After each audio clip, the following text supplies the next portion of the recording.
Testing. Oh, okay. It's on to try and figure it out. Okay. Well, good morning, everybody. I'm very pleased to be with you today and really excited to share some great information about this topic with our fantastic panelist here. So I'll just start off by framing this issue a little bit. Bruce did a fantastic job, but I'll give you a little bit more context kind of about what we're thinking about and what we're looking at here. Okay, so first off, I'll introduce myself. I'm Sochi Castaneda, and I am the Gateway Director for Maritime Administration. So my area is Alaska, Washington, Oregon, and Idaho. And so really a great system of waterways, and I really like that I have a system of waterways under my portfolio because it helps you to think about things in a more systematic way versus just looking at isolated ports. And the connection between Alaska and Washington is really a natural area of focus when you think of that AOR, and it works very nicely, overlaps with Penware's AOR and several other entities who are already operating up in Alaska and also here in Washington. So it's just great to have this platform to bring a little bit more attention to this important issue. So our focus for today are the linkages between the Pacific Northwest and Alaska, that great northern state that relies primarily on Washington state for its food supply and many other resources to arrive primarily by maritime means, ship and barge. There's many issues plaguing maritime transportation system, workforce shortages, inadequate infrastructure, the need for new vessels, and beyond. Alaska's a state where the tyranny of distance and the low population make the population, it's very challenging to make a business case for supporting a port when you have that tyranny of distance and low population. It's also primarily a consumer state, although they do exports. The focus of this session is going to be on imports and supporting the population. So for example, the Don Young Port of Alaska, where 80% of Alaska's waterborne freight, including food and energy passes, is supported by federal grants, minimizing the costs to Anchorage's tax base. Now, if a seismic event happened in Anchorage, it would cause severe damage to the port. Alaska would only have 8 days of food and water, or pardon me, food and supplies. And so how would emergency managers get food and supplies into the population? With 1 week of supplies, you can basically bring in 700 wide body B-747 airplanes to equate 1 week of normal supplies that they receive in the port. And there is just not the capacity to receive that type of aircraft into the Anchorage airport. So that gives us, we can see that there's a problem here. There's a gap. The Ted Stevens Anchorage International Airport could only handle a fraction of that volume. And so maritime is really the only reasonable way to bring supplies in to the state. In Southeast Alaska, they have their own unique supply chain issues that Robert will talk to us a little bit about during this session. And in 2020, when the West Seattle Bridge threatened to fall, y'all will remember that who are down here in the Seattle area, then that would have posed significant supply chain interruptions for Southeast Alaska and helped to bring some attention to that issue and help us to focus on supply chain resilience. So we're also very interconnected with British Columbia and the Yukon territory. And so there's those natural alliances there, and the supply chain flows through those areas as well. So essentially that is our problem in a nutshell. And with that, I'll hand it over to my esteemed co-moderator, Stephanie Bowman. Great. Thank you, Sochi. That was wonderful. I'm going to be very brief. Thank you for coming this morning. As Bruce said, my name is Stephanie Bowman. serve as the Vice President for the Transportation Institute. For those of you that don't know the Transportation Institute, it's been around for about 60 years, working with West Coast domestic shippers. Think Tote, Crowley, Matson. And so we're really focused on their issues and helping the resiliency of the supply chain and making sure that our West Coast states get what they need through our marine carriers. As Bruce mentioned earlier, I had the privilege of serving as a Port of Seattle commissioner for a number of years. And so I do have a unique sense of how important the state of Alaska is to the state of Washington, quite frankly. The vessels are home ported here in Seattle during the off season for fishing. We have had this deep interconnected, and yet I don't actually think that most people in Washington state really think about Alaska in that way anymore, candidly. One of the goals for this session and moving forward is to have better connections with the state of Alaska and the state of Washington. So really looking forward to our panelists today to enlighten us on that. We're going to start, just have them introduce themselves, and we're going to start with Senator Keel, and you can jump into your presentation. Thank you. Well, good morning, and thanks for coming, everybody. My name is Jesse Keel. I have the privilege of serving in the Alaska State Senate, and my district is the northern part of Southeast Alaska. So if you take a look at the Penwar logo, my part of Alaska is covered up by that circle. I presume that's just to keep us from outshining the rest of the region combined. And I was going to say what Sochi did. So I'm off my notes, and we're just going to sort of maybe begin with a little Alaska transportation infrastructure intro course. But I will tie us first a little bit to the rest of the region. When Stephanie talked about Alaska's connection to Seattle, you know, there used to be a viaduct downtown Seattle called Alaskan Way. They didn't name it that because it seemed cool, right? Alaska's resources are how Seattle made its fortune in significant part, right? It was timber, it was fish, it was minerals of various kinds. And even today, I think your primary feedstock for the Cherry Point refinery comes off Alaska's North Slope. So the connections are long running and they're deep. And of course, the boats go both ways. So just a brief sort of primer on Alaska transportation. You know, there is a map on the Penwar logo. You can see we're a big state. We're bigger than Northwest Territories and Yukon put together. If you were to hook up BC, Alberta, and Saskatchewan for my Canadian friends, you'd have to lop off about 1.5 million hectares and you'd have Alaska. So not insignificant in terms of covering the distances. I didn't bring slides. I figured if you had to look at a screen right after breakfast, I'd put you right to sleep. So I will refer all of you to your map of Alaska. Okay, do the finger guns from Cops and Robbers when you were a kid with your right hand. Sorry to the Southpaws, you do your right hand, now turn it over. You've got a map of Alaska with you. Thank you for bringing that to the session today. So there's Alaska, and I'll just run you through the transportation infrastructure. Run a line right up the middle, not quite halfway. You go from the Kenai Peninsula to Fairbanks. You've got 2 highways that sort of loop up there. That's where the railroad runs. Doesn't connect to the rest of the continent. You've got the highway then continues down, crosses at near Tok on our side, Beaver Creek on the Yukon side, and then comes down, and there's the Alcan. And by and large, that's your infrastructure. You can go north on the haul road. That's not paved the whole way to the North Slope. But if you're hauling freight to Prudhoe Bay and the rest of the North Slope oil field infrastructure, trucks up there are how you're going to get most of that. Other than that, you either have ports in coastal Alaska, which is most of what we're going to talk about today, or you're deeply stuck. You have primarily Alaska Native villages where people have lived since time immemorial, but moving freight, well, when the river's flowing and it's not frozen, so that'll get you 7-8 months a year, or there's a grass or gravel airstrip where you can land a single engine prop plane.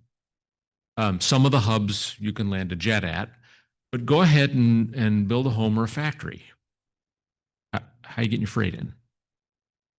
The answer is by and large, you're not. And so we shift then to, so those are difficult issues and we work on those in Alaska all the time. We're going to focus a little bit more on some of the places that do have interregional connections through our ports. That's our main focus here today in this panel.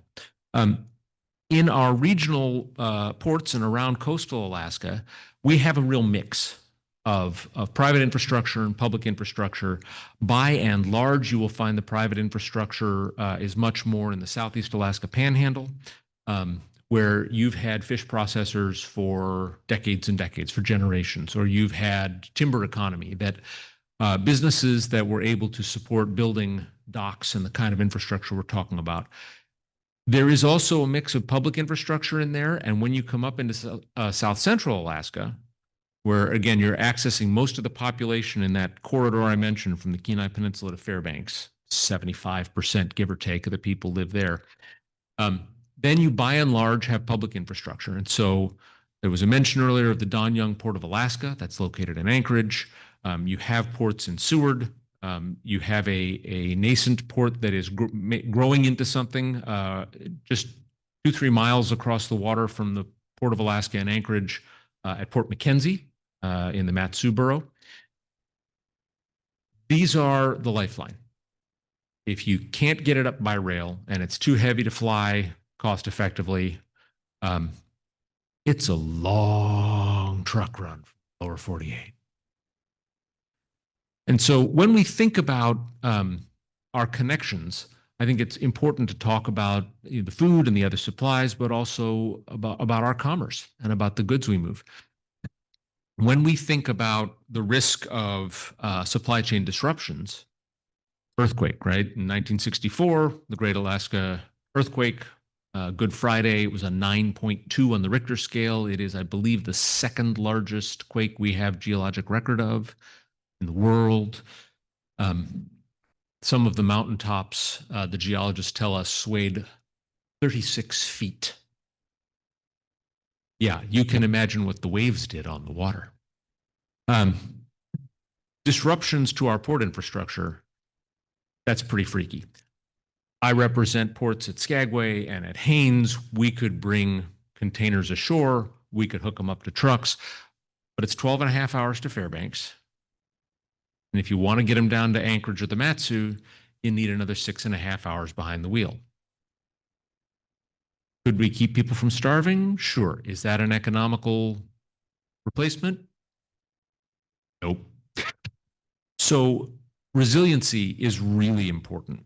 I think the other thing it's worth spending a little bit of time on, and folks are going to go into a lot more detail here, when we talk about supply chain, you can't lose sight of the pairing.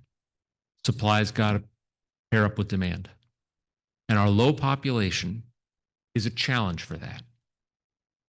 It raises costs for us when there's not enough to backhaul down on that same barge and it goes half empty or partially empty. Cost going north has got to go up to cover that. That's a problem for us. So as we work on economic development, and I know Robert will talk a lot more about that, we keep that in mind. It's a challenge we have. The other day, where's Ted? Ted talked, oh, there he is, front and center, thank you. Ted talked about the cost of resiliency. I don't know if you were in the session he was on the panel for, and I can't quote him, but he hit it exactly on the head. Resiliency generally means more capacity than you need right now. It's not a bad thing to have if you're worried about a disaster, but it ain't cheap. And so when we look at the growth we have in ports in Alaska today, there are some industries that have the customers, they have the commerce, they are growing, they are building ports. I'll flag Renee here is here from the Cruise Line Industry Association. They are building docks and building ports around Alaska. They have the customers, they have the commerce, and they're not asking for public help with that. When it comes to the rest of our everything that moves in and out, oftentimes we are looking for public investment to support that infrastructure, both to support economic development and to support resilience. And so these folks are going to talk a great deal more about that. I will flag one more interesting thing, just mostly because it's in my district and you gave a politician a microphone and not a hook. Ted's cane is too far away for me to worry about. The Port of Skagway is very small. It is at the northern tip of my district. I'm privileged to have 2 border crossings with Canada, Haines and Skagway both. I should flag the railroad I have in Skagway too, but it's narrow gauge, it's historic, it's passenger only, so I can claim it, but let's go back to freight. The Port of Skagway is very narrow. Renee struggles to fit 4 ships in there. They make it work, but it's tight. The community of Skagway is working very hard as they refresh and renew their port to make sure there is room for Canadian ore to come down to Tidewater, because the long truck run. In a tight port, that's very difficult. We have a good partnership with the government of Yukon. They have put cash on the table to help support the costs of dock infrastructure in a very, very constrained port that will allow their mines to bring ore to Tidewater there and to handle it. It's not built yet, but it's a good model for our nations, for jurisdictions across our region to partner up. That's important. By like token, one of the things they've squeezed into that port in Skagway is a little tank farm, because the liquid fuel that goes into Yukon, well, at least it goes into Whitehorse, the biggest community in Yukon, comes up through the Port of Skagway and gets trucked over the pass. So our region is connected even at a small scale.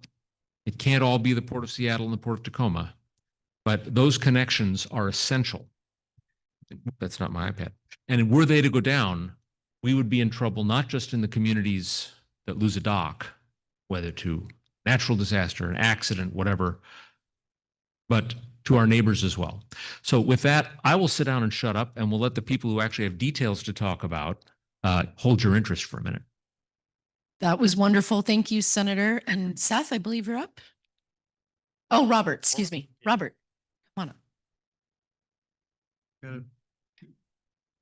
PowerPoint to queue up. Is that a yes? Oh, my clicker just does it automatically.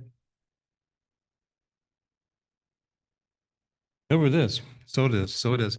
Good morning, and thanks for having me here to speak a little bit about this, something that's really near and dear to our hearts in Southeast Alaska, and that is, the maritime industry, the supply chains, et cetera. My name is Robert Venables. I'm the executive director for Southeast Conference, which is the state's regional development organization and the federally recognized economic development district for Southeast Alaska. We do a lot of work across the southern coast of Alaska. And as an organization, we were formed back in 1958 with the primary objective of, connecting the region together because we saw those supply chains being critical. We saw the connectivity being critical. And, one of the things I would just note about this map, other than the fact we have 1,000 islands and 35 communities with 19 tribes, and the logistics are just almost impossible. But the only landmass that we touch is Canada. And so we have strong partnerships with Whitehorse, with Prince Rupert, and those are critical ports that we'll get into in a couple other slides as well.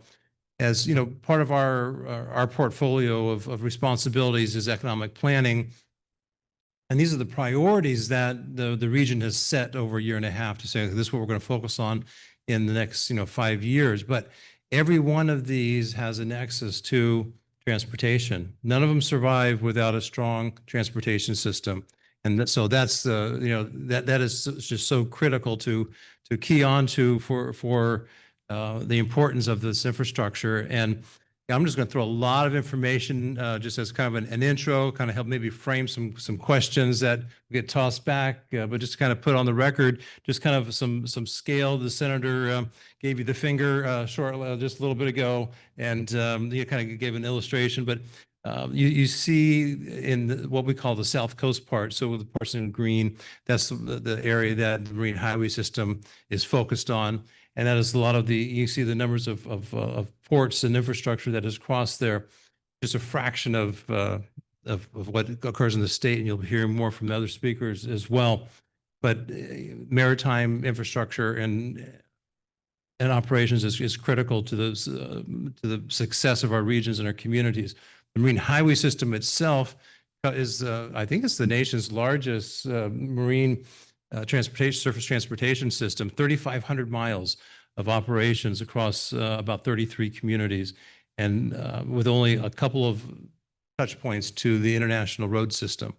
And so, again, you can see the proximity to Canada, and, why you take a look at, our small area. You heard Sochi mention, the Don Young Port in Anchorage there, carrying about 80 to 90% of the freight that comes into the state.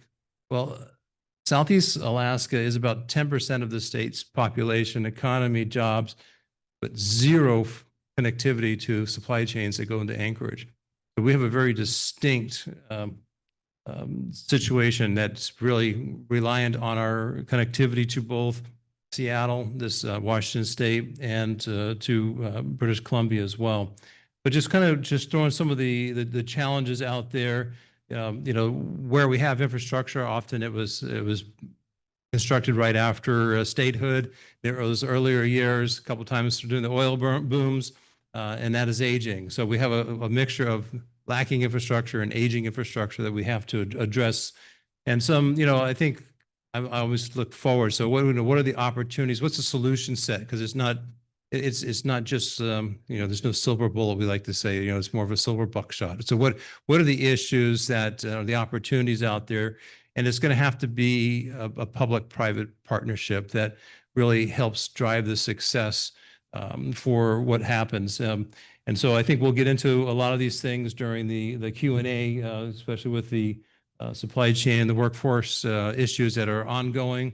But, a couple of the ports that the senator mentioned in Haines and Skagway, offer opportunities to have that public infrastructure that gets funded, but also in partnership with the local freight movers and other private sector entities that can help make this a win-win. We have found that the infrastructure, when it's placed there, is often so very underutilized. So you have to make it multi-use, multi-purpose, and try to find ways to make that pay for itself operationally, because the high costs are just phenomenal. Just a kind of a glimpse at the Alaska Marine Highway System.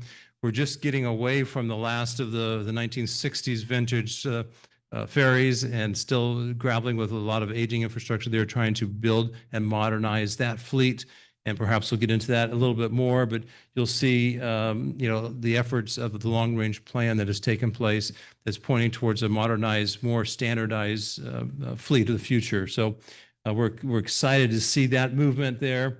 And just a moment to touch on the Prince Rupert Port, because it's very challenging, but it's a very critical port for Southeast Alaska to connect, not just for transportation, but for many other commerce opportunities, for culture. And I think that when we start taking a look at redundancies for the region and the state, those of us in Southeast Alaska are also mindful of the synergies and supply chains that go into the Yukon and the Northwest Territories. And Prince Rupert's Port already has a strong connection as far as Alberta, and they have many projects going on there. And there's opportunities for redundancy and resiliency, that Southeast Alaska can be part of that corridor as well. We've already seen forest fires cut off the Alaska Highway, accessed into Whitehorse at times. So we want to make sure we have that connectivity, but it's challenging. And I think that one of the concepts that I'd really like to see explored is more of an economic security corridor that could apply to the maritime traffic routes, rail, ports, to where you can get some sort of categorical exclusion from some of the unnecessary regulations that are really strangling the commerce and flow and connectivity, because we've not been able to get back to the Prince Rupert Port since the pandemic, for a lot of reasons. A lot of it has to do with, well, there you go, the aging requirements and some of the SOLAS requirements, which make a lot of sense for safety of life at sea, but it's something that is not required between Bellingham, Seattle, and Alaska. But if you make a right-hand turn into the inside waters to Prince Rupert, all of a sudden you're doing international traffic and you have to have all these other requirements. That is something that is just absolutely apples and oranges. And that's the type of regulation that you don't want to change safety of life at sea, but we're not at sea. So just, I think taking a look at some clarifying language that could protect some of the supply chain issues that could really open up opportunities. So anyway, I promised that I would stick to my 5 minutes and not go on and on and on. But anyway, thank you for the opportunity to kind of just give you just some graphical illustrations of our area and that unique spot that we pivot on. That oh yes, so being we have an economic summit, an annual meeting that's going to be happening in Sitka, Alaska, this September 16th through 18th. Would love to have. I know Stephanie said she's going to be there, so she often attends. Merit has just been a great partner for our ports and maritime folks there. So anyway, if you have interest, please join us or talk to me about it afterwards. So thanks. Robert, will the fish be running during that date? All right. You heard it here first. My name is Isaac Wingfield. I represent, not a politician for constituency, but I work for AECOM. So we are a multinational corporation. I know that most of you don't know who we are. So just to give a little bit of most of what you drive on in this region, what you pass through at the airport, our company's involved with. Number one transportation firm in the nation. Number three for ports. We have a tremendous staff in this region. We've got over 220 people just in the Seattle area. I thought it was pretty timely. One of our vision is provide a world where infrastructure creates opportunity for everyone. And I think that's what we're talking about here today. In that the 51,000 people that we have in the company, we're a tremendously large engineering company, permitting company. And what that allows us to do is when our clients come to us with needs for solutions, we have the technology and the experience to provide end-to-end solutions. So a lot of the times a client will come to us even before there's a concept. There's not even a napkin sketch. Is we want to do this thing. We want to move this cargo. Where can we put it in the country? How do we get it to market? And we've got the folks inside the company from end to end, different modes of transport, railroad. We have relationships with every single Class 1 railroad. They rely upon us. We provide them services whenever they call upon us. Same thing for ports. We have on-calls with nearly every port in this region or have worked with most of them. And so that gives us a unique opportunity that when something comes, I know I can pick up the phone and call some of the best in the industry to do that work. Just to give a little bit, I am responsible for ports across North America in my role. Globally, though, we've worked in pretty much every major port operation that's happened. A lot of China's largest port operation that most of your products come out of, we've been involved in those designs for years and decades. And so that's great. We do large projects, we do small projects. A lot of LA Long Beach, we've got work there, we have work here, but it doesn't always have to be big projects. We do stuff for the National Park Service to protect natural resources, I've got a project right now that I'm dealing with in Florida that we're trying to protect prehistoric artifacts because the bulkhead's failing. It's small stuff. It doesn't always have to be big stuff. But to talk about Alaska, this was a great little graphic that I found in some of the stuff that we've done. You can see that kind of shotgun measles pattern all across Alaska. We've been involved in Alaska for 70 years, supporting not just the transportation side of things, but the national security side of things. AECOM does a tremendous amount of work for national security, all branches. A lot of those dots, if you probably overlaid security assets, you'd find a lot of matches. And getting to those sources, getting to those places, designing for those very harsh conditions takes a very strong skill set to make sure that they meet their mission and meet their need. We have those folks in-house. One of the last large projects that we did on the public side, I guess you could call it public side, was the Ketchikan shipyard. So to be able to build that internal processing house is a humongous deal. There's so few shipyards in this region.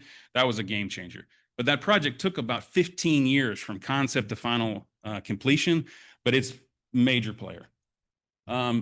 Other things that we've got going on just in this region, we're working with the Puyallup tribe to get their terminal expanded. I know that's been announced just recently that that's going to move forward. We're happy to participate with them on that. The other thing that we're proud of is we've been working with the Coast Guard for 50 years. We work with them in every single region they've got. We are just getting ready to start the next cycle of that. And for those of you who are tracking, the Coast Guard has just received a tremendous amount of funds, the largest they've ever received in history, to buy new fixed-wing aircraft, rotary aircraft, all of those things that we've been depending upon that they've been very much struggling to deliver. And then for this particular region in Seattle is the new icebreakers. So we're working with Base Seattle to clean up some of that base, as well as expand it to receive the new icebreaker. As some of you may have read, it's just now going through commissioning, the one that they bought on the commercial market. So we're working alongside those folks. And then WashDOT's 520 and the 405 projects, those are what our local teams are doing. And I'm been told to say we are happy that we're working with Skanska and those projects are on schedule as opposed to other projects. And then lastly, like I said, is working with the Seattle airport and other airports in the area. So for my own sake, ports is what I've done. It's my entire career. And as the phrase goes, all politics is local. But it's really true in this discussion with Alaska. To say that you have unique issues in the lower 48, you are still connected to the larger body. When it goes to Alaska and it goes to these small ports, every single one of them has an incredibly complex ecological geography statement. You're talking about things being tight. Every one of them is extremely challenging. And then to try to find the funding for it, which we'll talk about a little bit, and then to do the technical designs are challenging. So there are no easy projects left in the lower 48, and there's definitely no easy projects left in Alaska. So thank you.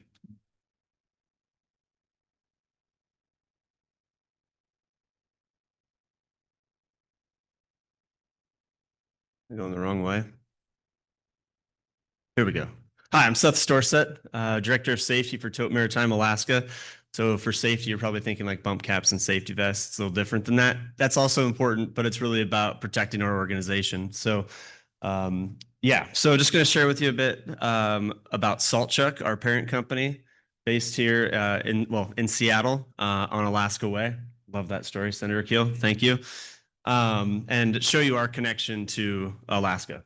So we have 6 different lines of business.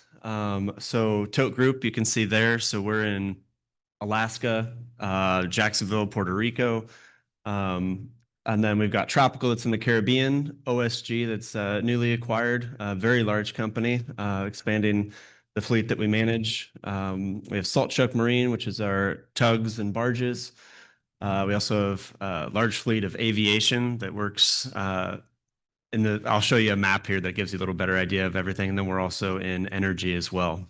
So here's an overview map, and I promise not to make this a commercial. I'm not in sales, but I want to give you a good idea of what we do and what our capabilities are. So yes, you can see we're well spread, all connected through the U.S. For our shipping side, we are a Jones Act carrier. So that is U.S. port to U.S. port.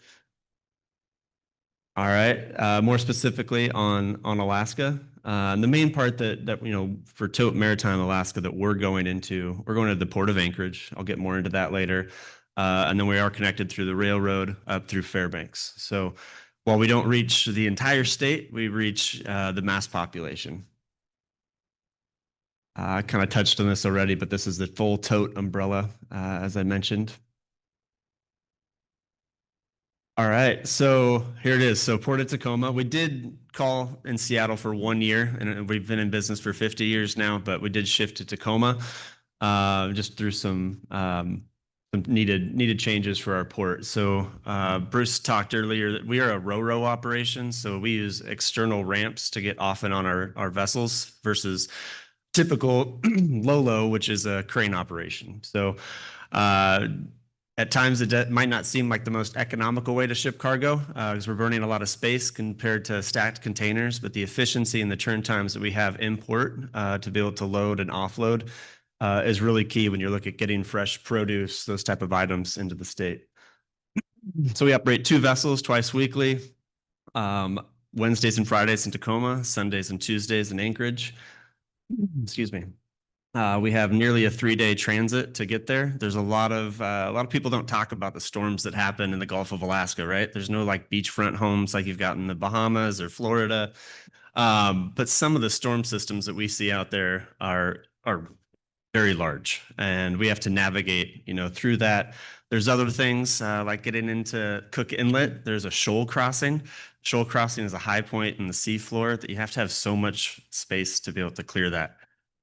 Things that people that are probably buying their groceries aren't necessarily thinking about all of the logistics that go into this. So many key partners, obviously, with the railroad and inland transportation. Mentioned it's our 50th year. We've got our logo in the lower right. Here's a picture of our vessel. Has anybody, I'm hoping somebody here has seen this vessel. It comes through the Puget Sound. We don't like when it's at anchor, which was recently. We had a mechanical issue. Good. So these are built for Alaska. That is, it's not just a slogan, but it is, this ship would not work anywhere else in the world for what we're trying to do. So like I said, it's a rotor operation. So we have the equivalent of 6 football fields of cargo, including space for 250 vehicles. Everything is full when we send it up to Alaska. We don't see the same volume, of course, coming southbound. It's household goods, fresh seafood, very little coming back down. So as I mentioned, these ships are absolutely amazing. I've given over like 150 tours on them through the engine rooms. They're twin propulsion. They go 26 knots, which is much faster than other container ships because oftentimes we're trying to make up time and cross that shoal and stay on schedule. So business continuity. Now I'm getting into more of the meat of this. So part of what I do as like safety for the organization is we want to stay in business, continue serving Alaska. We really do look at it as, we have employees there, families there, and, yes, we're a business that's for profit, but in our hearts, it is to serve Alaska. So with that, you have the Port of Alaska, the Don Young Port, that is at a 50% degradation. That study was done back in 2020. We are one seismic event or a tsunami away from not being able to access the Port of Alaska. Our alternative port at this time is in Homer with one ramp versus usually using 3. That is not going to be a very good turn time in port. It's going to be very difficult to load the ship. We have practiced, believe it or not, in Anchorage, but working one ramp and how long it would take. Not good. So the next best alternative is Seward. And so you heard Bruce talk about this earlier, but they have approved and funded phases 1 through 3. Phase 4 is still outstanding because there's not a revenue tied to it. So that's hard as we talked about population in Alaska and what it costs to do things, what it comes back to for the residents. It is a real challenge. But I'm going to tell you, this is like crazy, but $10 million is phase 4. That is not a huge ask. I think, you think about the amount of people that are there, $10 million, and to be able to have a backup port that could be called on and be able to churn the cargo in time, I would buy that policy. So that is what we're working towards now. Grateful to be working with Penwar. We are on their program for the RIA, the Regional Infrastructure Accelerator Program. So really trying to get this out in front of people, working with MARAD, the Alaska Railroad, Port of Seward, Penwar, as I mentioned, and just trying to get more support. This seems like such an easy thing. So I know you guys we want to get to some questions, so I'll wrap it up. Thank you. Thank you, Seth. That was terrific. And I wanted to highlight, I think, I can't remember which one of you said it. I think Bruce will make a bumper sticker out of it. Infrastructure equals opportunity. I really think that's probably the key comment here. So we're going to jump into some questions about our supply chain. I'm going to start with the first one. What are the biggest gaps in the supply chain between Washington, Alaska, and specifically, what have you been working on? Robert, you want to jump in first? Again, there's just a lot of different strategies. I think, one of the key challenges for Alaska is just the lack of scale. And so trying to create and sustain economic activities to create that scale is very key, but the connectivity is also critical as well. And again, speaking to the ports connection, we have the SHACWAC program in the north that, gets us through Canada, participates between Canada and the US to make sure that supply route is solid. We need something like that similar for Prince Rupert. And I think that's one of the areas that we're working on and kind of help bring some of the conversations to Penwar to see it's a high priority for the community and Port of Prince Rupert as it is for Southeast Alaska. Excuse me. Yes, you just heard me talk a bit about Seward. So we are really looking at what is the lifeline, and it has to have resiliency and an alternative way to get cargo there. From AECOM standpoint, we've been supporting the national security aspect of it. With the reauthorization bill, we expect to see a significant recapitalization of the Coast Guard's assets.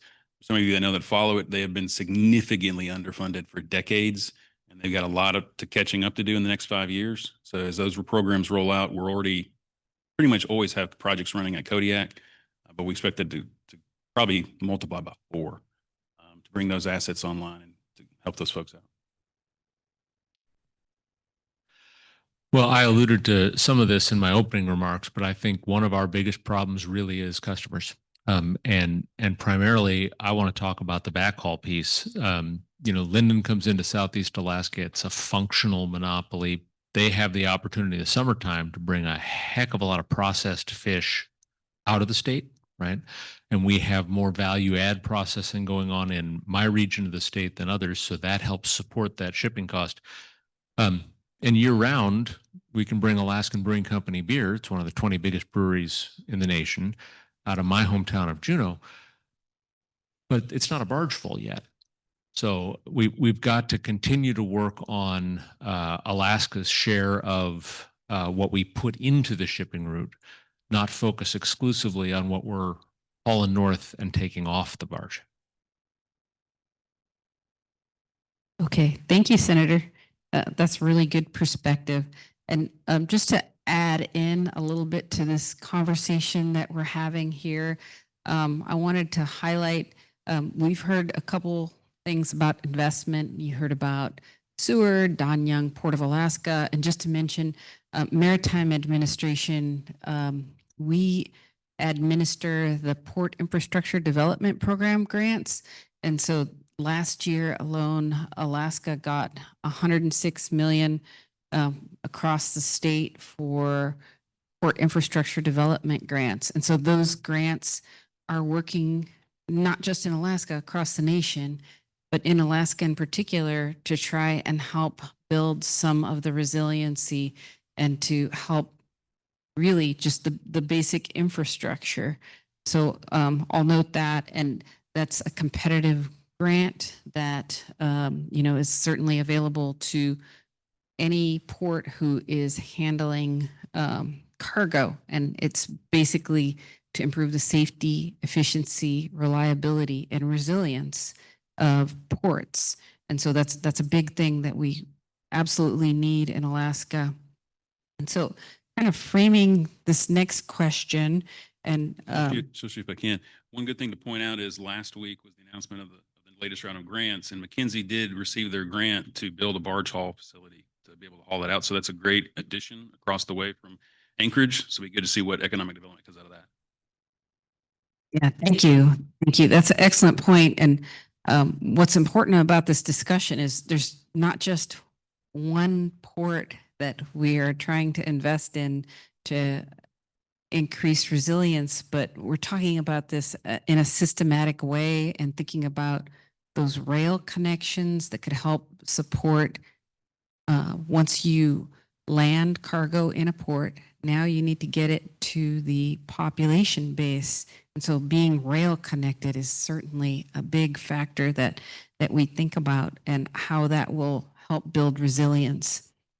So framing this next question, how can we increase supply chain resilience in Western and Southeast Alaska to ensure redundancy in Alaska's supply chain? And I see Robert is smiling here, so I think maybe I should start with you, Robert.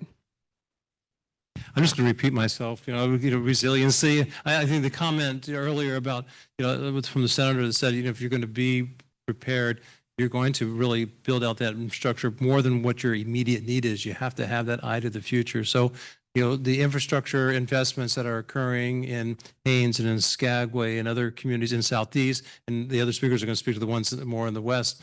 But that Prince Rupert port, that connectivity, because that's not just for Southeast Alaska or for the rest of the state, it's also for Western Canada, the Yukon territory, Northwest territories. If you were to lay a ruler, alongside our region, it's pretty much a straight shot from Seattle, Vancouver, all the way up to Fairbanks. And so that is a real critical supply route that I think we just need to find those ways and then investment that really gives us that strength for now and the resiliency and the capacity for the future.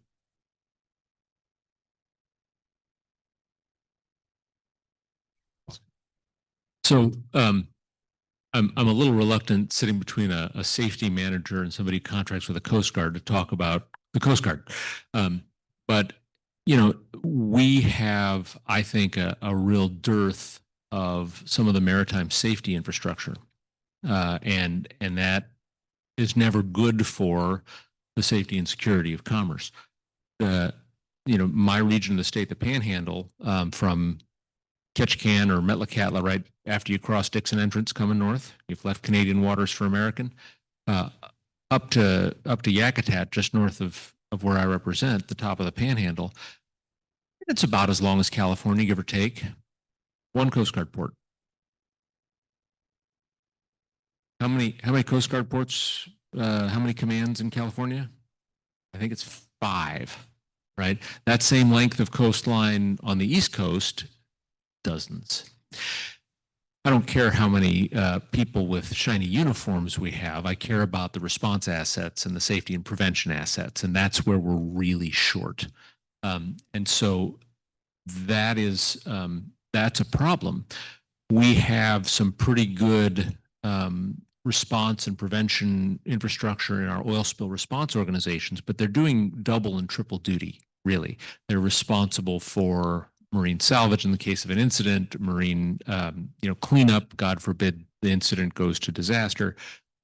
There's only so much they can do in terms of response, and they can't replace the governmental response in the public safety space that we're really lacking compared to the rest of the United States. So we love our coasties and we love that they train together with the Canadian Coast Guard. If you haven't been to a buoy tender roundup sometime, it's a hoot. I mean, it's a lot of fun. If you've never seen a crane operator who's surrounded by plywood and he's got to pick up a buoy and drop it in a bullseye, they spray paint it on the deck strictly on voice commands. I don't know how those guys do it, but it's great to watch, 4 or 5 of them with orange racing stripes and one with a maple leaf when they get together and train together. 24/7, 365, we're short. I'm going to jump into the next question because that was a really good lead, and it's about developing the maritime workforce. This is something that's been near and dear to my heart when I served on the Port Commission, and I think you just really touched on it, is that we don't have the qualified workforce that we need. As way of background, I'm actually from Hawaii, and so I very much understand that feeling of being isolated on an island, not being able to get supplies, or only a few ways to get supplies. But in Hawaii, the difference, of course, is such a huge military presence, which Alaska, as you said, doesn't have. But what efforts are underway to that you're aware of, or that you've worked on, and I'm going to give this to you, Senator Keel, developing the maritime workforce? Yeah, you left the microphone in the politician's hand. You weren't giving it to anybody else. So this is a situation where I think industry has historically really stepped up, perhaps better than many other sectors in the economy. And in the 1980s, frankly, Alaskans put a lot of pressure on the maritime industry to hire more Alaskans as the mariners who move goods to and from the state. And industry responded with a number of training programs. And I will just brag for a minute. Alaska is known for our permanent fund dividend check. You can be gone from the state for 90 days, and we don't assume that you've become a resident of somewhere else. But if you get past there, you have to start showing the state that you intend to return and be a permanent resident. We have some allowable absences. You can be gone going to school full time. That's okay. You can be gone on military or merchant marine orders, but merchant marine training wasn't on the list of okay. So I worked with a colleague of mine from Ketchikan. His name's on the final bill. I had the Senate version, and we passed that bill so that you don't lose your eligibility for that permanent fund dividend check if you're in training as a merchant mariner. The little things that we can do to help incentivize more Alaskans to go, I think matter. That also, of course, has a big impact on just the number of qualified mariners we have when we talk about the ferry system. And I'm a little embarrassed, since I'm a big ferry supporter, that Robert's done all the talking about the Alaska Marine Highway System, but I'll at least put in a plug. Thank you. So Tote, I'll just tell you a little bit of what we do. Obviously, we're involved locally here in Seattle and in Tacoma. There's a Maritime High School. Not sure if everybody knows about that. There's also Maritime 253 that's being constructed in Tacoma. We've partnered with them, and we do have community giving, so we've contributed in those ways along with Salt Chuck. Also, what you might not know is that Tote Maritime also is a shipbuilder, and we built 5 training vessels for the Maritime academies. Just completed our 5th one. So yeah, we're very vested in making sure we have future sailors. Robert? I'll just briefly, mention the Marine Highway System. I think in large part enabled by the senator and his colleagues, which are here, someone in the room here, have really invested a lot in the workforce development opportunities in the state. And I think the Marine Highway System has been taking better advantage of those opportunities and partnering more both locally and with the private sector, and really trying to reduce the barriers, because people have to be able to, they may want to work there, but we see that sometimes make it really hard for people to go to work for some of these operations. And so lowering the barriers and the restrictions and finding opportunities to be much more intentional about a career path and getting onboard sea time logged in for certain duties, and and just really helping to nurture and create a workforce that then wants to invest their time and their lives into it as well. So I've been pleased to see just over the last year a lot of good strides towards what's been very bleak forecasts for maritime workers, because it's very competitive, and the state is not one of the top paying employers. So it's got to be about quality of life. It's got to be about mission and purpose as well. But the bottom line, they got to feed their families, and the private sector is short in many areas as well. So there's a lot of poaching going on. So it's kind of multifaceted. How do we reach into our local communities and grow the workforce from home for those kind of really place-based. You saw that in the map. All those communities, 33 community port communities. A lot of folks grow up with their lives invested in the Marine Highway System. It's part of the culture, and it's a way of life, and they understand that. So they want to do it. So we have to lower the barriers and increase the opportunities for them, which I've seen some good strides this past year. All right, thank you, Robert. Okay, that's a good segue to my next question.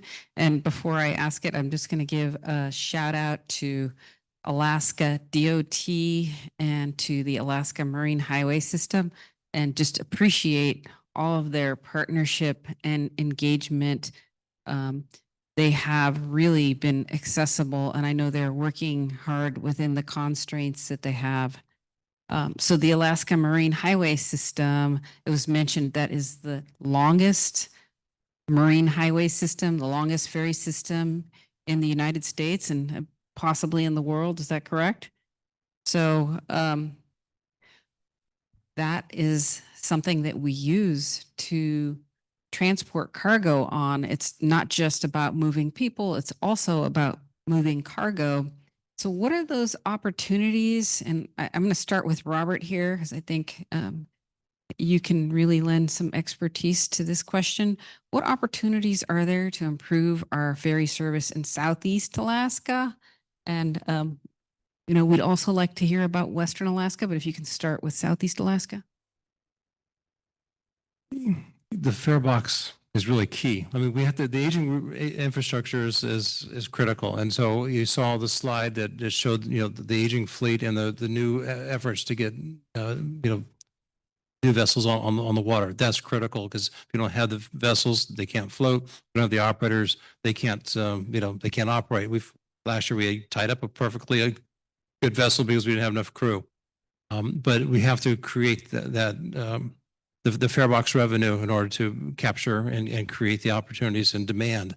And one of the ways we do that is by partnering both with the visitor industry, but also natural resources, trying to get those the commodities. And that is not just the marine highway system, it also applies to in our case barges. We don't have any ships that come in there for freight, but we have to create that revenue and economy. And so as an economic development district, we're focused very much on the resources that we have there, not only the fisheries, which is, historic, mining, which is there, and historic, forestry products that have languished, but there's, a new generation of timber coming on that we can create an economy out of. And then we're accelerating the standing up of a mariculture industry, which is, I can go into a lot of topics that talks about that, but we have to create a more vibrant ecosystem for that commerce to happen. And that'll be what really helps drive the opportunity to make those port calls, to operate the vessels, because it's a subsidized system because it's public transportation, but it can't do it with a blank check. And so we're trying to find that balance and create a more holistic economic ecosystem for it to operate in. Well, I'll add that's certainly one of the things that Alaska and Washington State have in common, very, very old ferries and the fare box revenue. You might have heard Washington State is now, for the very first time, contracting the new build for a company in Florida. So it'll be the first time we won't have a ferry built in Washington State. But it's just necessary because of the budget deficit. So big issue. Isaac, do you want to add anything on the ferry system from AECOM's perspective? What we're seeing across the industry, like you all are dealing with, is changing out the fleets. A lot of what we're seeing is going to electric. That makes them much more reliable once the commissioning period goes in. Much less time out of service, and so that's also attracting an entirely different skill set. Those are very high voltage equipment. It's a much longer apprenticeship process, but in the end, hopefully, it's a better paying job. So hopefully, we'll see those more on the water. We're seeing that pretty much throughout the country. Especially up in the New England area, we're seeing those come online. I presume that there's a subtext to the question that says, as long as you don't get unfettered access to the Treasury, which I would take. So there are a few additional things we haven't talked a lot about. One of them has to do with, as we replace our vessels, it's really incumbent on Alaska to get much more uniformity in our ships. Right now, we have a lot of one-off hulls. We have a lot of one-off propulsion systems. Several years back, we did a repower on one of our ships, and when it broke, because something always breaks, there wasn't anybody in America who could fix it. That may not have been a good choice on our part. So as we work on recapitalizing the fleet with a lot of help from that bipartisan infrastructure law, we're making sure that they're all the same diesel generators. They're all the same electric azipods. The hulls are going to be as similar as we can make them and still handle the water, right? The other thing, I'll just harken back to one of the training questions. Robert's right. We're doing a lot more in terms of training from within. We're hose piping folks up from able-bodied oiler to wiper to engineer. That's always been theoretically possible, but the system is now investing in some of our own people and getting them the training on the job to get the additional credentials. We're not there yet with a bridge. Once you get pilotage for Southeast Alaska waters, I'm here to tell you, the Marine Highway System is a public employer, and we cannot compete with the Marine pilots who go drive cruise ships for 7 months a year. I cannot pay them enough. So we're going to need to figure out a way to be the wide end of that funnel so that we have people on the bridge who can drive the boat.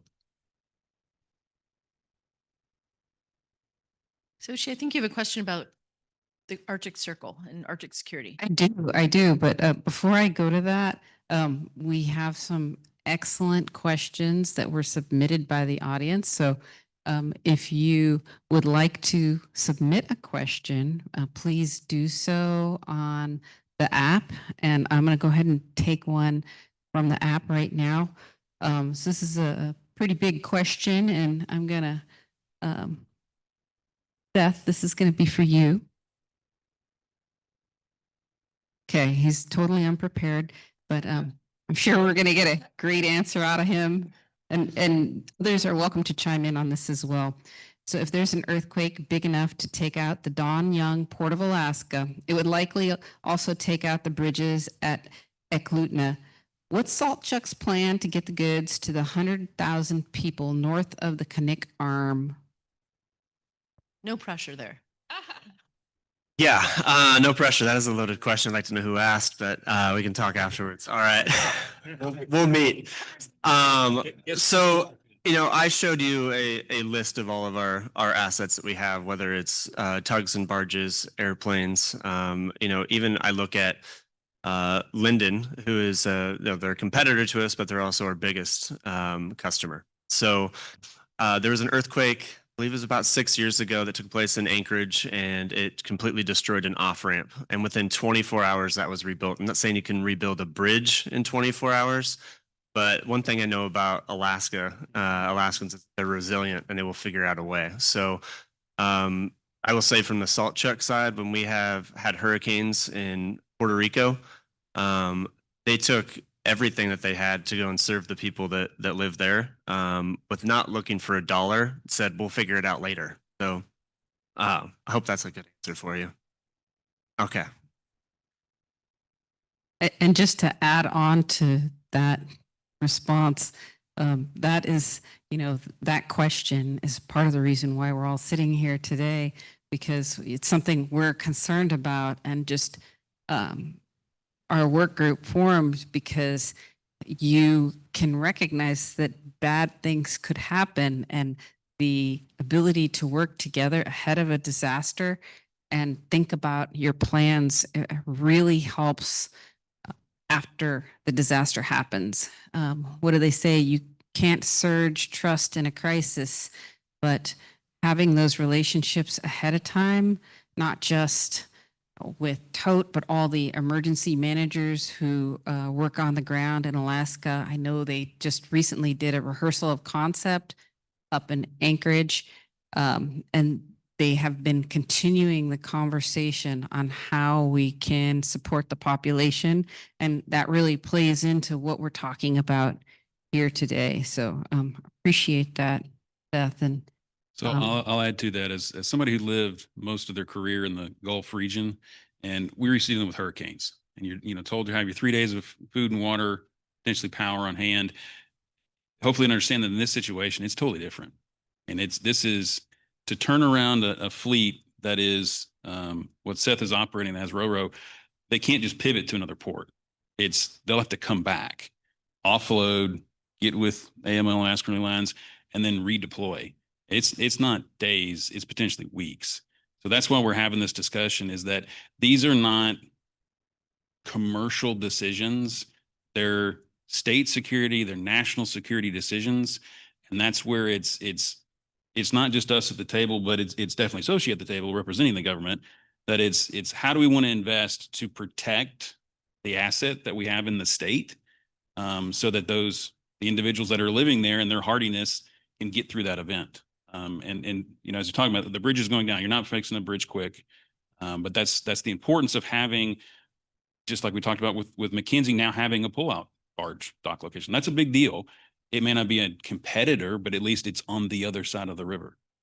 It's a big deal. okay, so this is another audience question. I hear a lot of discussion about infrastructure, but nothing about energy resilience. Petersburg runs on diesel generators as a backup. So I guess thoughts on energy resilience for our ports, and in particular, energy resilience in Alaska as it pertains to infrastructure? I think it's always more complicated than just, a single question would perhaps suggest, but I would also offer that diesel generation is part of that resilience, because it's a last stop. So in Petersburg's case, they've got some legacy hydro that was built 100 years ago, still operating. They're connected to a grid that connects them with Wrangell and Ketchikan, that has some redundancy. They were kind of some of the leaders.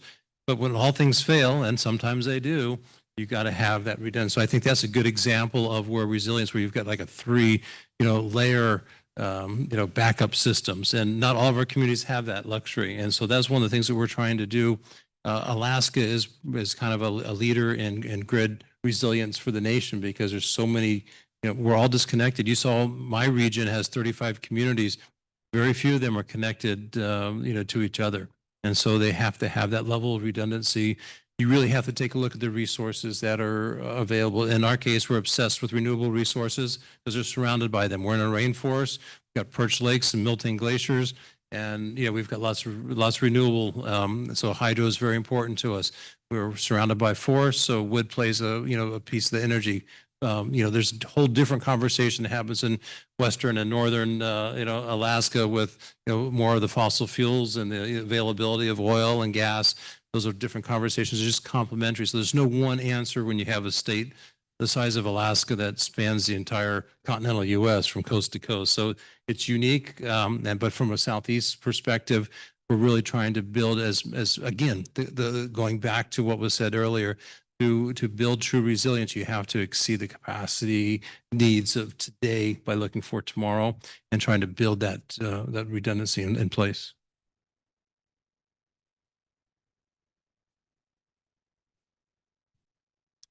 One of the challenges when we talked about this in some of these other sessions is electricity does not like to go far, doesn't like to be pushed far. It also does not perform well in cold. So that's why the system that exists today and largely relying on diesel, it's a reliable system.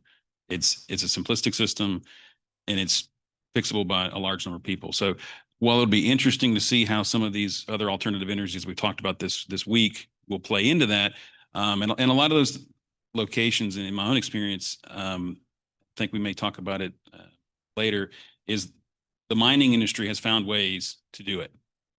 And as new mines may come online, they're the ones that are going to be bringing in the most efficient technology to try to find a way in the most remote sections of the country, of the state, to be able to economically get at those minerals.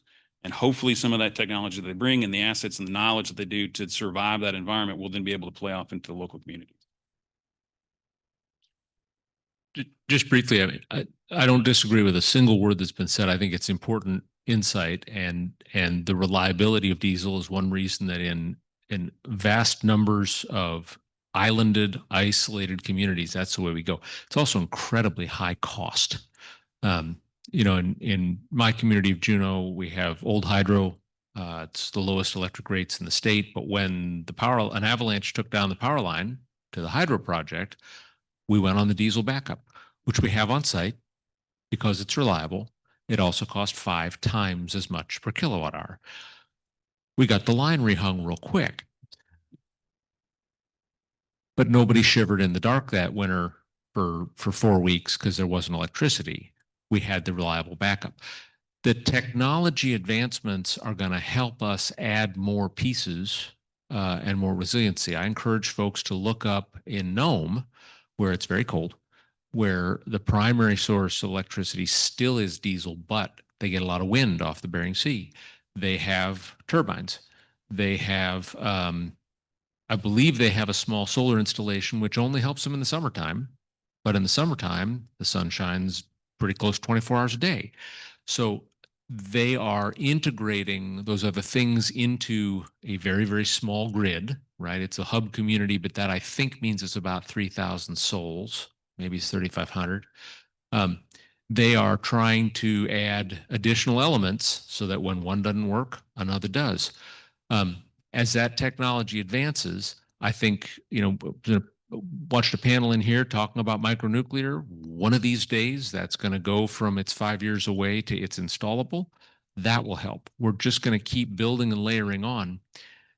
But it's a trick with very small loads in very remote places. Then that's something we grapple with and wrestle in Alaska a lot.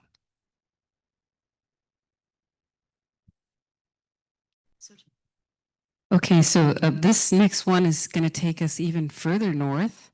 So it's a kind of a two-part question here. I'll couple it with our prepared question and one from the audience. So first of all, Alaska is the reason why we are an Arctic nation. And we know that we have an Arctic strategy. And so, but what we don't have is necessarily the logistics to be able to support that strategy. So now the question from the audience is, what will maritime activities look like for the Pacific Northwest with the growing reality of at least a seasonally consistent open Northwest Passage And so I guess for the panel members, two parts here. What do we need to be able to support logistics, maritime transportation in the Arctic with the Northwest Passage? And what gaps are there to support those vessels who are transiting through there? Well, let me launch, and you'll get a little bit of word salad, but I'll do my best. I'm going to go back to Coast Guard, because if you heard me complain about how short our Coast Guard assets are in Southeast Alaska, it's a lot skinnier way far north. It's functionally nothing. So Sochi's going to deliver a report at Nome. Uncle Sam's just going to take care of that for us. No, there's work going on in the direction of a port at Nome. That is a crucial part, I think, of America's Arctic strategy. But the need to have Coast Guard assets there, Coast Guard assets deployable to and from there, is tremendous. That port is also going to provide, well, port as vessels transit that passage. There isn't a road to Nome. The railroad doesn't go there. So what's available there is going to get stored in the tank farm when the Bering Sea is open and not frozen, or it's going to come in by barge in the season or by plane. It's going to be high cost, but it's going to be possible. And right now we have a real dearth of available at all. The Coast Guard is working on and deploying icebreakers. That is a very slow process. We are making significant progress. The Ivik is about to be renamed the Storis in honor of a ship that sailed the Northwest from Seattle to the Arctic back in World War II eras, the World War II era. So we are slowly building that capacity at great cost because it's absolutely necessary. As more and more nations declare a presence in the Arctic because they think in the future it's going to get them access to resources, many of them nations nowhere close to the Arctic, America has to be able to show presence. And that's something that our federal government is working on. What I don't know is, are we partnering with our Canadian neighbors on that? Certainly our military does, right? I don't know if everybody knows, NORAD, if you've got an installation that's commanded by an American, the deputy is a Canadian, and vice versa. That's how close we are in our military alliance. It's a great model. I should actually learn more about how we do that with Arctic waters. So I can say this kind of discussion is going to change as we know shipping as it today. There are the biggest shipping lines. I mean, yesterday we had the president of the World Shipping Alliance. Every single shipping company is looking at this. There's developments going on in Canada right now from the steel industry with the intent to develop a mine above the Arctic Circle. Been going on for a couple decades now. With the intent, they're building ice class bulk carriers with the intent that in the future there will be less ice, there'll be a longer season, and it dramatically changes their business model. And that's just one developer. So Canada's looking at this. All of the shipping lines are looking. It will rewrite the playbook for where the shipping lines go. But to that point is you have to have support for them. Something's going to go wrong. There's got to be responses. The distances are so vast, and to project presence is the big issue. We do have assets throughout the state from a protection standpoint, but from the Navy, there's no real base. And that's been the discussion for Nome as a point of while today the discussion is let's build it out to be a cruise port. The reality is it needs to be a projection point. And it may be something like a Kodiak once it's built out, is the main presence there may be the military. But unless the temperature changes dramatically and people get behind correct action, we're going to see less ice. It's going to become more prevalent and it's going to change things. Robert, anything to add to that? I think just as an economic planner, you got to follow the science and have an eye to the future. We plan 20 years out. That's our, 5 years is our short-term plan. 20 is our medium. We're looking forward. And if science says that that's going to be open, and we know that as economic developers, it takes 10 years to permit anything. Well, then your starting point's got to be, okay, what are the conditions and what are the opportunities, and work backwards. We're humans, we're fatally flawed and waiting till, well, if that's not going to happen for 10 years, we'll start our NEPA process in 10 years when we need it. And so we really have to have a forward thinking perspective and have a little more sense of an urgency and intentional planning for the Arctic. Okay, thank you very much. So we have numerous more questions and we're getting to the end of our time here. So I'll pose one more question and then we'll give the panelists the opportunity to say some closing remarks. So thank you to everybody who submitted questions. I apologize if we did not get to your question, but that just shows that we need to continue this discussion because there's plenty more to talk about here. Not an easy issue, and it's really just kind of the beginning of a conversation here. So rail link to Alaska through Canada, there's been long talk about this, and this whole, I think, supply chain conversation has really been very intermodal. So I appreciate that. And if you want to add to how a rail line could support Alaska, a rail line through Canada. I'll just say economics could drive that train, right? And I just sound like a broken record, but can we just start with the Maritime port connection to Prince Rupert and get connected to Alaska that way? I'm a big supporter of rail anywhere, everywhere, but economics drive that, and we don't have the economies of scale for to support that. We're having a hard time getting the links where we need them within Alaska. So anyway, that's just my 2 cents.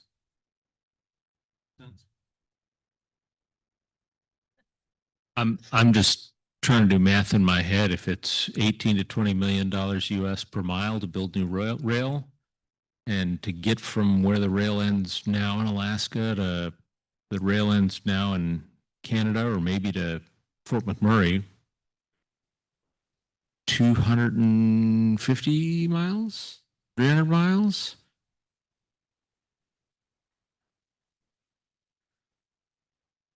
Does that get you much closer? Anyway, that's a lot of billions that I don't have in my hip pocket. So we're back to customers. That was a tough one, but it was a good question. Well, I think, for me, the underlying theme of all of this is we have a lot of infrastructure needs and we have a lot of potential in terms of natural disasters, and we need to build resiliency, and shame on us. We know the problems. We need to start working on them right now for Alaska. So any final remarks from each of you? We'll start with you, Isaac. I think one of the things that we have to challenge ourselves with is it's not a question of if, it's a question of when. And we know this is going to happen. Just in the last, as we were having a conversation preparing for this, I think in the last 3 weeks, there's been 3 6.0 or greater earthquakes along the Aleutian chain. And as we've seen before in other places, there is a clock ticking and it will run out. And at some point, while Anchorage did survive a very powerful earthquake in the past 20 years, it was lucky that it was slightly uphill. The port of Anchorage in the condition that it is right now, if it were to be slightly more out in the basin, that would be traumatic. So these are things that we can't wait on. The good stuff that Tote's been doing to plan for these and have situational awareness and coordinate with their peers is fantastic and commendable. But it's not something that the state or MARAD or the others can just sit and eventually a solution will just find itself. It has to be planned for. And they're tough conversations to have. So we've focused a lot on the challenges. I think there are a lot of opportunities out there, and we didn't spend a lot of time on those opportunities today because we were really focusing on where do we need to build resilience, where do we need to take steps to make sure we don't fall down. But those opportunities exist, and you've got a little bit of a chicken and egg thing with the infrastructure in place. I think a lot of those opportunities start to happen, and we get more customers, and we have the opportunity then to work more closely across our region whether it's Port of Seattle and Tacoma, Portland ports, BC ports. Somebody said something about Rupert. Did that come up? Yeah. We have opportunities then to tie our region more closely together on the water. And I think great opportunities come from that as well. All right. I just want to say thank you to Penwire first for bringing us all together for this discussion. I think it's been very enlightening. Hopefully everyone's enjoyed it. Thank you, Sochi and Stephanie, as well for moderating. I would have liked to heard some more answers from you guys, as much knowledgeable as you are, being on the side of asking the questions versus answer, but we don't have time for that. So last thing I'll just say is that, it is critical that we find that lifeline for Alaska. If you've ever been asked, like, what keeps you up at night? Like, what's the most stressful part of your job? Mine is that we don't have Port of Alaska to call on at the Dongyeon port. And what are we going to do? How quickly could we build out phase 4 if it wasn't already in the works? So thank you. Thanks. I think, if I boil down my focuses for what we're working on and the needs, it's standardization, modernization, standardization, and then public-private partnerships. That's really is what's going to carry us to make sure these objectives happen. And then just in partial response to what Representative McCabe, threw at you about disaster planning, I think, forums like this, what Penwire facilitates, but a special shout out to MARAD, because during the pandemic, when we had severe disruption, they were holding weekly and biweekly calls with all the maritime stakeholders in the region, and that really helped us overcome and address challenges when they come. We don't know what's coming. We know a curveball's coming. We feel it shaking us from time to time when it's going to gobsmack us when it happens. But I think these forums and these partnerships is really what gives us that hammock of safety net that we can rely on. So thanks for the opportunity to participate today. Okay. All right. And then just finally, just to close out, I would like to say the Dongyeon Port of Alaska is working hard on their modernization. And so they are actively working through that process, and it'll be, many years down the road, they will get there. They have a plan and they're working through it. And so really just this conversation is important because, even with the plan, we really don't know if an earthquake happens before they're finished. Will they be able to have resiliency? We won't know until the bad thing happens, but the Dongyeon Port of Alaska is doing what they need to do to make themselves more reliable. And then we too are thinking about that resiliency piece. And so I just appreciate all of the interest, and thank you to all of our panelists for sharing your insights, and my co-moderator, Stephanie. Really appreciate all of you for furthering the discussion. Well, thank you, panel. And just reference point, I mentioned it earlier, but this is one of 8 sessions in our transportation technology track, starting yesterday and continuing till noon today. We have 2 more. The economic corridor session, which Alberta is leading. We'll talk about some of these connections to Alaska from Western Canada. And then we have an advanced aviation. I told you we cover all modes. We have an advanced aviation session. I think it might be in this room. I don't know. This room at 10:45. Very interesting session, sustainable aviation fuel. We're going to be talking about the importance of regional airports to the Penwire economy. And we're going to have a special presentation from Boeing Wisk about electric vertical takeoff and landing craft, which are coming to a community near you in the next 2 years, where they'll be transporting goods and up to 4 people on a very quiet electric or hydrogen fueled autonomous aircraft. So pretty cool stuff. Also, the Build Northwest Council is state legislators working with state legislators and private industry to educate ourselves about these issues. And one of the ideas that we've been kicking around is an academy, Build Northwest Academy, pattern after Lehigh, and dealing with trade and supply chains and workforce training and the role of AI and technology. And part of that agenda is the potential for field visits.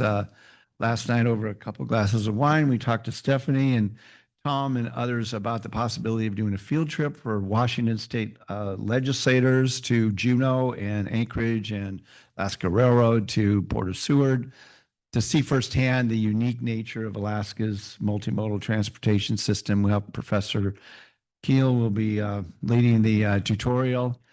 So we'll be talking about that. We look forward to coming to the Southeast Alaska conference in September.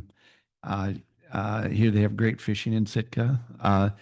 And I also want to, Build Northwest Council again is made up of legislators, state legislators are the governing body of PNWR. And I wanted to recognize Senator Giesel over there from Alaska and Representative McCabe back here, Port Mackenzie's prime sponsor. And I think they'll be at the next session. And I also want to thank Seth and Tote Saltchuk. You know, I think it was 2 or 3 years ago where Matt Morrison and you presented to the Alaska Senate about the importance of the roll-on, roll-off Port Seward project. And, you know, $10 million almost makes me want to launch a GoFundMe campaign today, but we'll find the funding. We got thrown a curveball because of FEMA BRIC program, which could have been a great source of revenue for this project.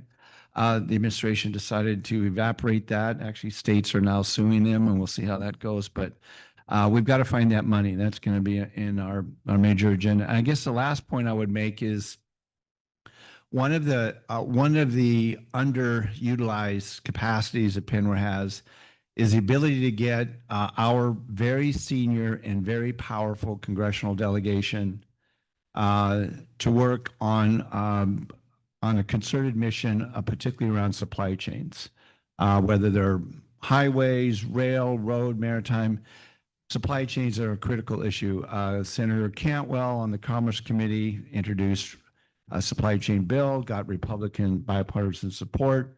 We've talked a lot in this summit about the reauthorization of the transportation program. Representative Begich from Alaska is on the House Transportation Committee, which writes the bill, and they're like halfway through their hearings, and I think they have a Coast Guard hearing. Congressman Larson from Bellingham is the ranking Democrat and actually gets along quite well with the secretary. So we have some great opportunities. And when you look at particularly our Washington and Alaska congressional members, Senator Murray, Cantwell, and you got Senator Sullivan and Senator Murkowski, Representative Begich. We have the ability on commerce, national defense, energy and natural resources, appropriations, the entire checklist of what needs to be done at the federal level, whether it's PIDP, merit programs, or making sure that Congress and the administration have discretionary grant programs, because traditionally transportation funding goes through formulas to state DOTs, and state DOTs need that money to maintain and preserve our interstate highways in particular. But we need the discretionary grant programs. Those are absolutely critical. We haven't mentioned it, but after about 6 years of no American funds going to the Skagway Highway, this critical 128 section from the Canadian Yukon Alaska border, that it's melting because of the permafrost. $25 million raise grant in 2024 went to the Skagway Highway, restoring that traditional Canadian-U.S. joint funding of the Alcan Highway that was built by mostly black laborers in 1942 because the Japanese invaded the Aleutian Islands. And that project was non-permitted, 8 months, inadequate equipment and terrible working conditions, 800 miles of Alcan Highway built in 1942. And yet it's going to take us, I think, up to 15 years to bring on these icebreakers. So we've got a lot of work to do on the project delivery and permitting front. But in any event, the purpose of this session is to launch a long-term effort to connect the supply chains to Alaska, whether they come from Canada or Northwest Seaports. And so you guys did a great job in launching that effort. So look forward to working with you in the future. Give a round of applause to our panel.